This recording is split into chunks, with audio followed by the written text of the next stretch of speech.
Okay, now folks, this is your Karandaradha Venuvana. It is actually Gab Kund Jharna. Gab Kund Jharna has been mispronounced as Karandaradha Venuvana. Folks, this is a temple and most probably the local deity is the Buddha himself. You have to understand the name.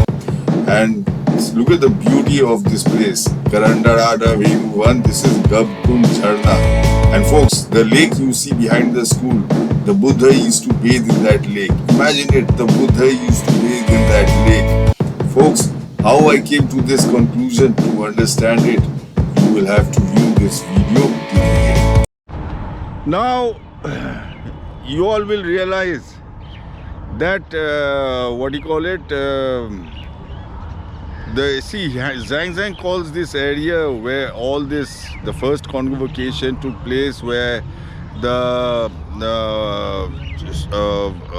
relic stupa of Buddha, Ajatshotru's relic stupa of Buddha, where Ajatshotru's Anand stupa, relic stupa, and then Ashoka's Buddha relic stupa, and then the Venuvana. All these, and where the first convocation took place, these are within the mountain city. The mountain city, and then the northern gate of the mountain city has a lake. It is Gab Kund Jharna, mispronounced by historians as Karandaradha Lake. They are they loving word Karandarada. They love this word. It's Gab Kund Jharna, Gab Kund Karandarada, mispronounced as Karandarada. That is Gab Kund Jharna. The Buddha who used to preach here, and the water had 8 pure water bodies. 8 pure water bodies, and next to it there is a village called Naudiha. 9 bodies. Diha is bodies and No is 9. Now this is not 9. This is 2000 years old. 2000 years old, that means the word No was not 9, it was 8. 8 water bodies that Huen Tsangs speaks about. Folks, so correct your arithmetic. No wasn't 9, it was 8.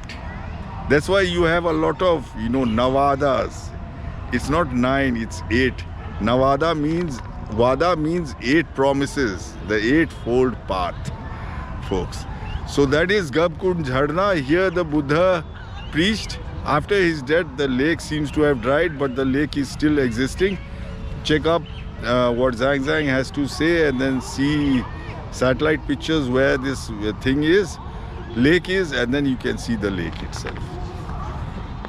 You can see pictures of the lake.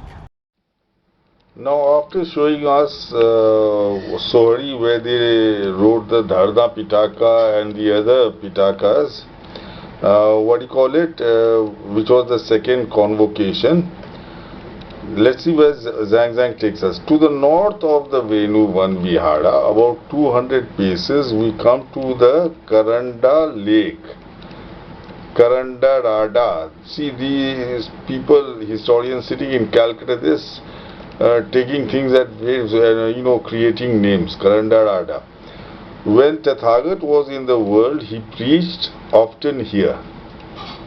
The water was pure and clear and possessed of the 8 qualities. After the nirvana of Buddha, it dried up and disappeared. So after the nirvana of Buddha, this lake dried up and disappeared. Now let's see where the Karandaradha is. Folks, it is at the gate. See, this is the mountain, northern mountain, this is the gate, and this is Karandaradha is Gab Kund Jharna. Karandaradha is Gab Kund. Karand is Gab Kund, Radha is Jharna.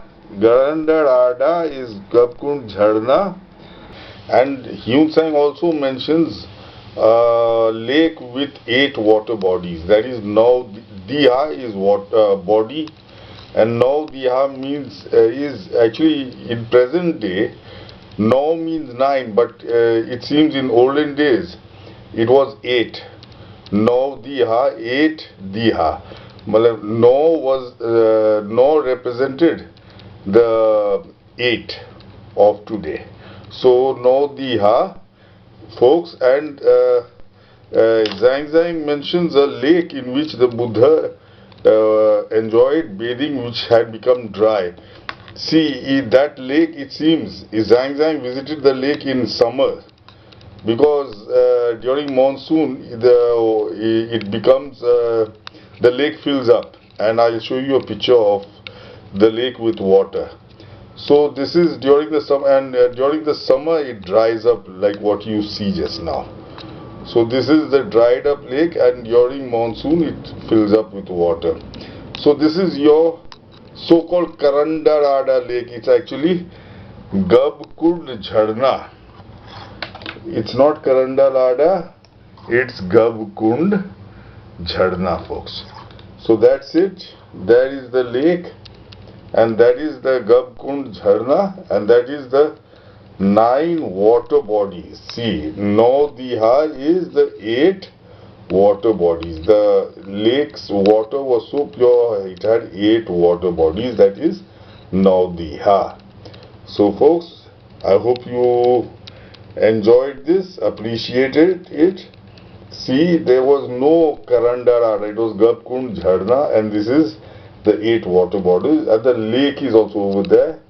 Imagine it, the Buddha enjoyed bathing in it. Check out the pictures of this lake and this Gab Kund Jharna. It has become an important line of temples, and I suspect they are praying to the Buddha in the Indian form, with an Indian name.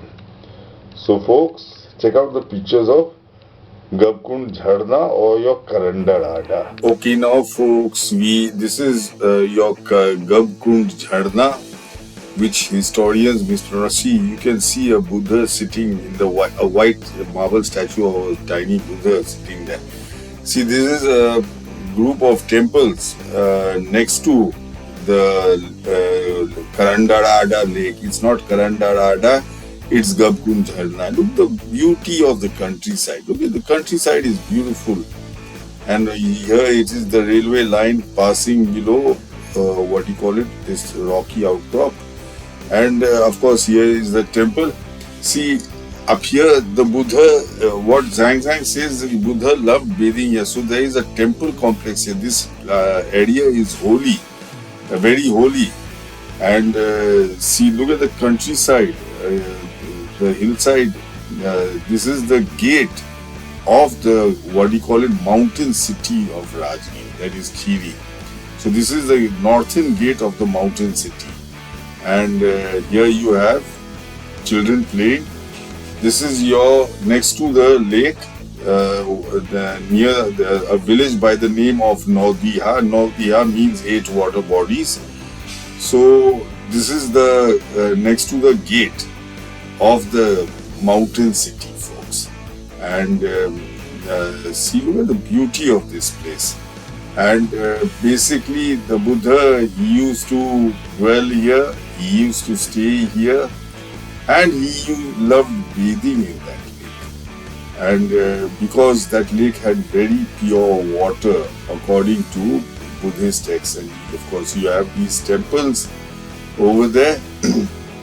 And basically that lake dries up in the summers. It seems Huen Tsang went in the summers, and he gave that story of the lake drying up after the Buddha's nirvana.